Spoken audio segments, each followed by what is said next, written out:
తీసుకోకపోతే నీ పైన ఏం చేయాలో అది చేస్తాను అని వార్నింగ్ ఇచ్చి వెళ్ళాడు. ఒకవేళ నేను ఖచ్చితంగా పెళ్ళి చేసుకోను, ఒకవేళ చేసుకుంటే కేసు అయినా కానీ 6 ఏళ్ళు జైలుకి పోతా, తర్వాత ఫారెన్ వెళ్ళిపోతా, జాబ్ పోతే పోనీ నా లైఫ్ స్పాయిల్ అయినా ఓకే అని అన్నాడు. సిఐ గారితో వచ్చి ఈ మాట అని వెళ్ళాడు. షాప్ పెట్టుకున్నా. 5 సంవత్సరాల నుంచి మినీష్ అనే అబ్బాయి వెంటపడి లవ్ చేస్తున్నా అని లవ్ చేశాడు. అతన్ని నమ్మి నేను ఓకే చెప్పి అతని ప్రపోజల్కి యాక్సెప్ట్ చేసి 5 ఇయర్స్గా అతనితో కలిసి ఉన్నాను. ఆయన 2 సార్లు నాకు ప్రెగ్నెన్సీ కన్ఫర్మ్ చేశాడు.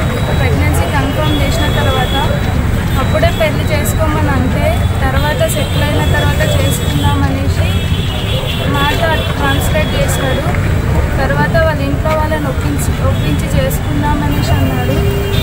తర్వాత నాకు ప్రెగ్నెన్సీ కన్ఫర్మ్ అయింది. అయిన తర్వాత నేను ఒప్పుకోలేను తీయించుకోవడానికి. ఒప్పుకోపోయేసరికి పారిపోయి చేసుకుందామనేసి అన్నాడు. మార్చి 6కి పెళ్లి చేసుకుందామని అన్నాడు. దాని తర్వాత 2 రోజుల తర్వాత ఇంట్లో వాళ్ళని ఒప్పించి చేసుకుందామన్నాడు. మీ ఇంట్లో వాళ్ళని, మీ అక్క వాళ్ళని అందరినీ పిలిపించి మాట్లాడు, వాళ్ళని ఒప్పించు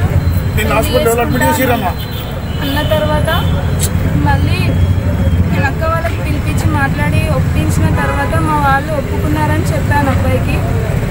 మా ఇంట్లో ఒప్పుకోవట్లేరు. మా అమ్మ నాకు ఫస్ట్ మ్యారేజ్ మా మర్దల్ని చేస్తా అంటుంది, తర్వాత నేను నిన్ను చేసుకుంటా అని చెప్పినాడు. ఆమెకైనా లైఫ్ ఇవ్వు, నాకైనా లైఫ్ ఇవ్వు, ఇద్దరి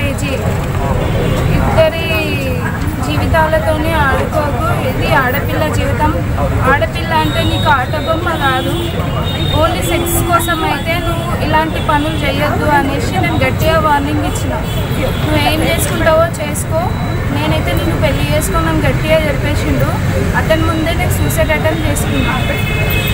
ఆయననే తీసుకెళ్ళి నన్ను హాస్పిటల్లో అడ్మిట్ చేశాడు. ఫొటోస్ తనే సెల్ఫీ తీశాడు. నాతో వచ్చిన ప్రతిసారి ఫోటో తీసి కలిసి వెళ్ళినప్పటికి ఫొటోస్ ఇవన్నీ. ప్రతి ఒక్కరు నాకు న్యాయం చేయాలి. కామారెడ్డి గొల్లవాడ మున్నూరు కాపు. అతను వాళ్ళ డాడీ శంకరయ్య, ఆయన విఆర్ఏగా పనిచేస్తున్నాడు కామారెడ్డిలో. పోలీస్ స్టేషన్ చుట్టూ ఆ రోజు నుంచి నేను సూసైడ్ అటెంప్ట్ చేసుకున్న రోజు నుంచి తిరుగుతున్నారు, కానీ నాకు ఎలాంటి న్యాయం జరగలేదు ఇప్పటివరకు. ఇప్పుడేమో కేసు అయినా సరే నేను చేసుకోను అనే అబ్బాయి అంటున్నాడు. సో నాకు ప్రెగ్నెన్సీ చేసినందుకు ఆయన నాతో సెక్స్లో పాల్గొన్నందుకైనా ఆయన జైలుకి వెళ్ళినా సరే నన్ను ఇక్కడ చంపైనా వెళ్ళాలి, లేకపోతే పెళ్లి చేసుకొనైనా వెళ్ళాలి.